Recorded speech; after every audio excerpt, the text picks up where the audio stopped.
하나님 말씀 사무엘하 17장 11절에서 16절까지의 말씀입니다. 사무엘하 17장 11절에서 16절입니다.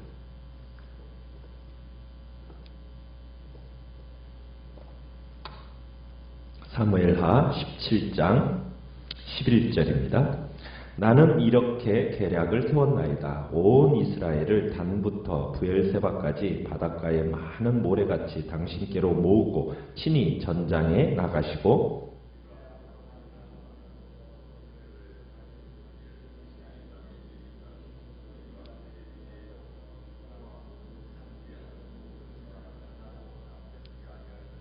또 만일 그가 어느 성에 들었으면 온 이스라엘이 밧줄을 가져다가 그 성을 강으로 끌어들여서 그곳에 작은 돌 하나도 보이지 아니하게 할 것이니이다 하매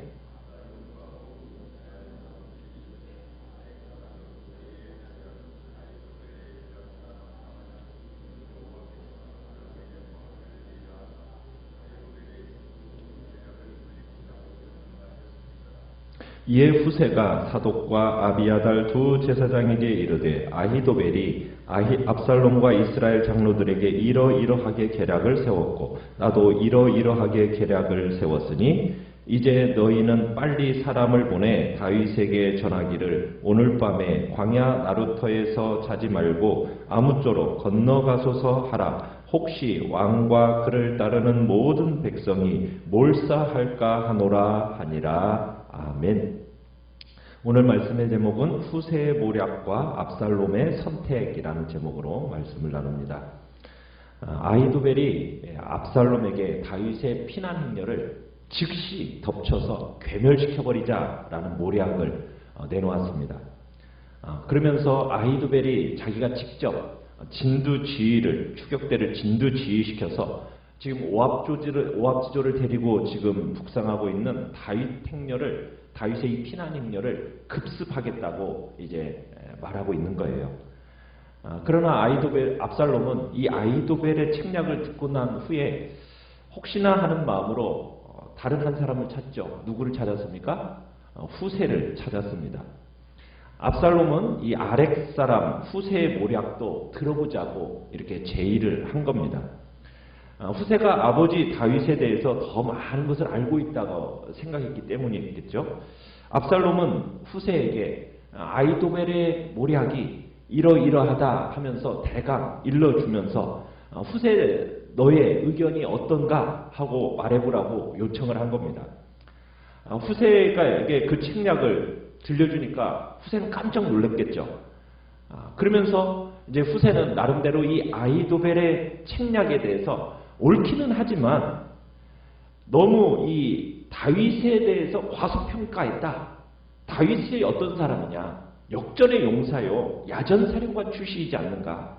그의 야전 경험과 그의 전략 전술을 너무 과소평가한 단견이라고 짧은 소견이라고 그렇게 이렇게 이제 후세가 이야기를 한 겁니다. 그러면서 후세가 이제 오늘 전략을 얘기를 하는 거예요. 11절에 나의 계략은 이러하다 하면서 이제 얘기를 하는데 어떤 전략을 세우느냐면 먼저 추격 별동대를 조직하여서 다윗을 기습공격하는 이 아히도벨의 모략은 이건 옳지 않고 이렇게 하라는 거죠. 압살롬이 선봉에 서서 전면전으로 다윗 진영을 일시에 압도하는 그런 전략을 이제 이렇게 얘기하는 겁니다. 그러면서 후세는 압살롬으로 하여금 친히 이 선봉대가 들어가는 거예요.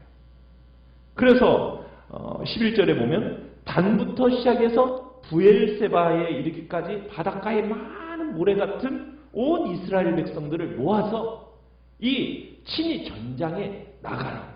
그렇게 권고하고 있는 겁니다. 지금 아까 아히도벨은 어떤 전략을 내셨어요? 누가 진두지휘하겠다라는 거였습니까? 아히도벨이 직접 자기가 추격대 진두지휘에서 이렇게 갈 거라고 얘기했는데 지금 그것을 아히도벨에게 진두지휘를 맡길 게 아니라 누가 직접 나서야 된다고. 압살롬으로 하여금 직접 나서야 한다면서 지금 후세가 은근히 압살롬으로 하여금 영웅의 자리에 서도록 지금 말하고 있는 거예요. 그러면서 이 압살롬의 이 영웅 심리를 자극하고 있는 겁니다. 원래 압살롬은 무슨 병이 있었을 것 같아요? 왕자병이 있었어요. 왜냐하면 굉장히 잘난 사람입니다. 그리고 온 이스라엘로부터 추앙받는 사람이었기 때문에 스스로에게 있어서 왕자병이 있었어요. 그러니까 이 왕자병이 있는 이 압살롬의 마음을, 심리를 자극한 겁니다. 그래서 압살롬은 이제 굳이 도망치는 아버지를 기습해서 죽였다. 참 이런 것보다 수많은 이 군대를 모아가지고 전면전에서 내가 승리했다. 이게 더 낫다라고 이제 압살롬의 마음이 생각이 든 겁니다. 그러니까 후세는 이 압살롬의 심리를 꿰뚫고 있었던 거죠. 그의 약점, 왕자병을 가지고 있는 그의 약점을 딱 건드렸던 겁니다. 그러면서 후세의 전략의 두 번째는 뭐냐면 12절에 가보면은 다윗만 쳐 죽이고 이렇게 다른 사람 백성들을 투항하게 만드는 이 아히도벨의 모략과는 달리 전면적 기습작전, 전면적 기습을 하라는 겁니다. 이슬이 땅에 내림같이 다윗을 기습해서 그와 함께 있는 모든 사람을 하나도 남겨두지 말자는 거죠. 만약 13절에 보면 이 다윗이 어느 성에 딱 잠입해 있다면 온 이스라엘 백성들이 밧줄을 가져다가 그냥 그 성을 강으로 끌어들여서 작은 돌 하나도 보이지 않게 하자. 이렇게 제안한 겁니다. 그러니까 이 지금 이미 압살롬이 예루살렘도 차지했고 백성들에게 이렇게 인기도 높은데 뭐가 그렇게 답답하게 그렇게 급하게 다윗을 쫓아갈 필요가 있느냐는 거예요. 그러면서 후세가 이런 전면전을 주장하는 것은 왜 그러는 거예요? 다윗으로 하여금 도망갈 시간, 그죠? 급히 이렇게 피할 수 있는 시간을 벌어주기 위해서 지금 이런 작전을 지금 계략을 꾸미고 있는 겁니다. 근데 이 후세의 이 작전을 보면요, 이 지금 승리의 잔음도 보면은 다 무슨 법을 쓰고 있느냐면 은유법, 과장법, 지급법 막 이런 것을 적절하게 구사하면서 아주 이 승리의 장면을 막 사실적으로 묘사해 주는 거예요. 그죠? 그러니까는 이 말이 압살롬과 그의 참모들의 이 마음을 일거에 사로잡아 버렸어요.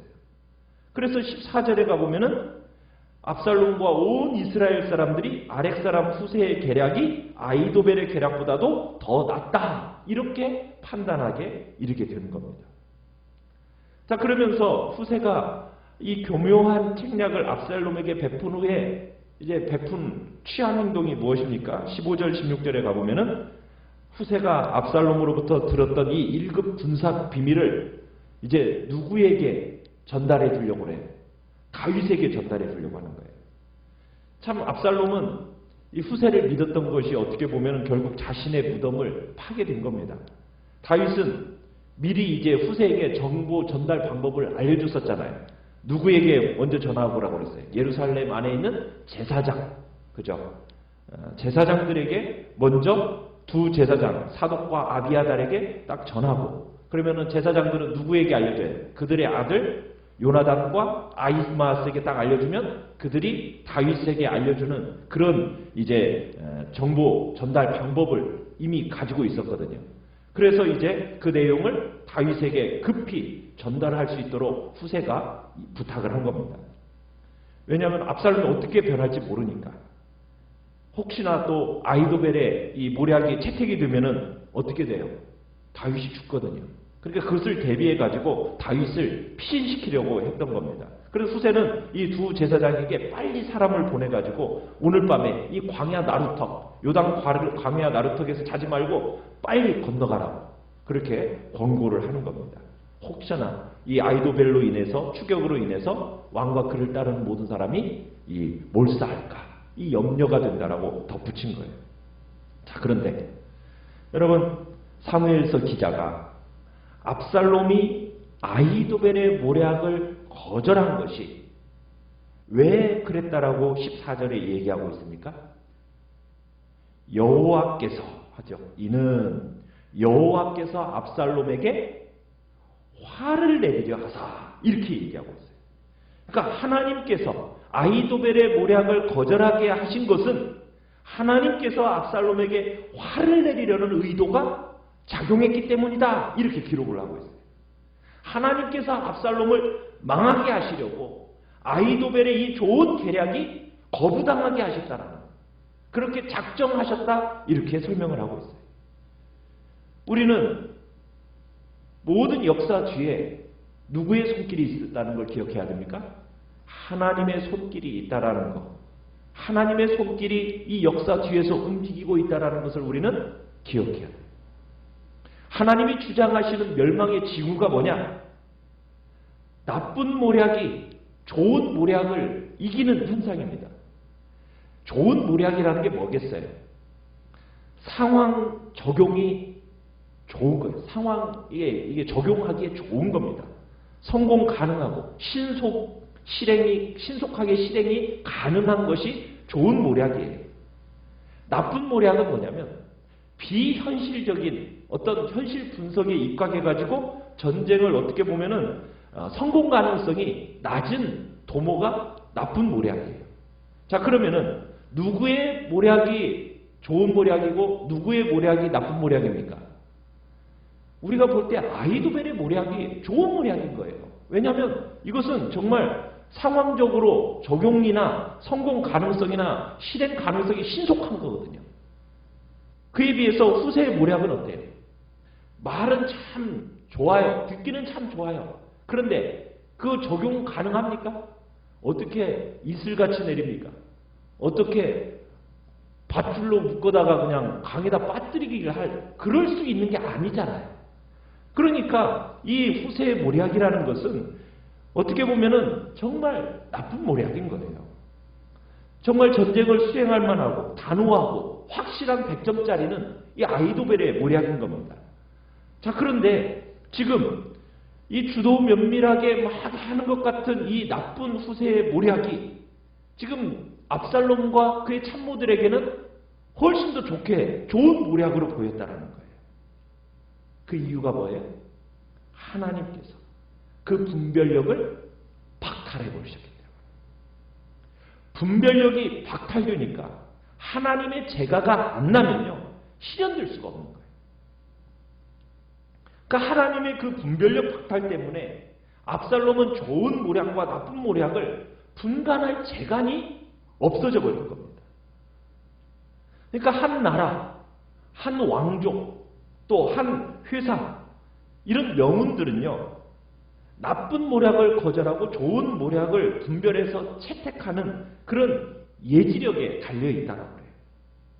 근데 나쁜 모략을 일삼는 참모들에게 의해서 이렇게 둘러싸여 있으면 그 왕은 자기 무덤을 파버리게 되는 겁니다. 어떻게 보면은 좋은 모략과 선한 도모를 일삼는 사람 옆에 있는다라는 것은 하나님의 은혜인 겁니다.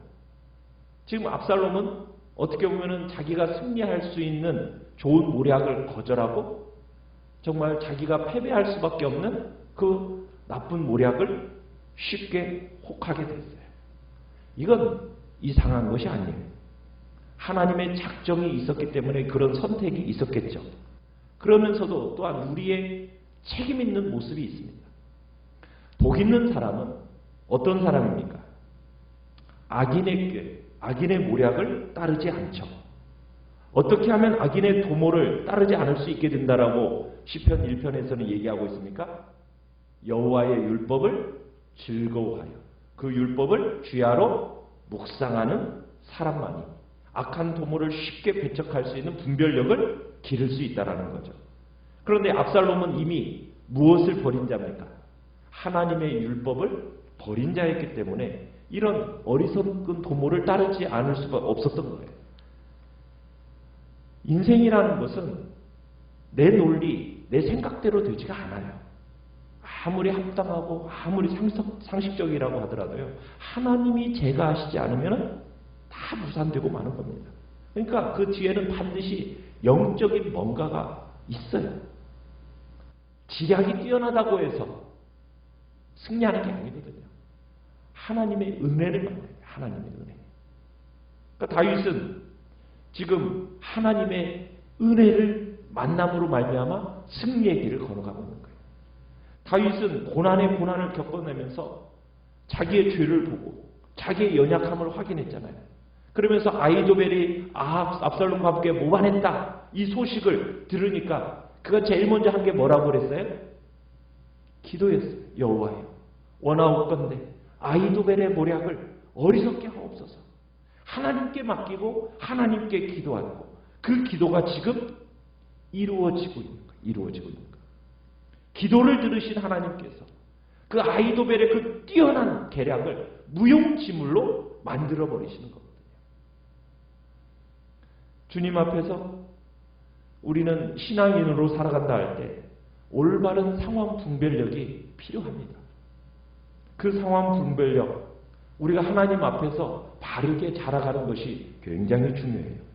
내가 처한 상황 속에서 바른 상황 판단력을 가지고 그것을 제대로 분별하면서 선택하며 간다라는 것은 정말 하나님 앞에서 지혜가 필요한 건데 그 지혜는 누구에게로부터 오는 겁니까? 하나님께로부터 오는 겁니다. 그래서 우리는 무엇보다도 지혜의 말씀인 하나님의 말씀에 창념하는 것이 우리가 이 땅을 살아가는 하나님의 복된 정말 방법이고 또 주님 앞에 우리의 연약함을 부르짖으면서 주님이 주시는 지혜로 이 땅을 분별하며 살아갈 수 있는 지혜를 달라고 나의 온 중심을 온전히 주님 앞에 드리면서 나아가는 삶이 이 땅을 살아가면서 승리할 수 있는 복된 길임을 우리에게 가르쳐주고 계시는 것입니다. 오늘 말씀을 생각하면서 여러분들이 기도하시고요. 연약한 우리의 지체들을 위해서 기도해 주시기 바랍니다. 기도해 주시기 바랍니다.